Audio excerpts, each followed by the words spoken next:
కొన్నిసార్లు అనొచ్చు, గద్దింపేంది పాస్టర్ గారు? గద్దింపే కదా మనల్ని సరిదిద్దేది. గద్దింపే కదా మనల్ని సరిచేసేది. డాక్టర్ దగ్గరికి వెళ్తా ఒక రోగం కోసం, బాబు నీకేం బ్యాడ్ హ్యాబిట్స్ ఉన్నాయని అంటాడు. సార్ అప్పుడప్పుడు తాగుతాను సార్. ఏది? మద్యపానం తాగుతాను సార్. అప్పుడప్పుడు రోజు ధూమపానం తాగుతాను సార్.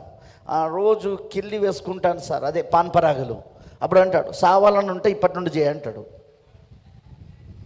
త్వరగా పోవాలని ఉంటే వాటిని అలాగునే నువ్వు కంటిన్యూ చేయంటాడు.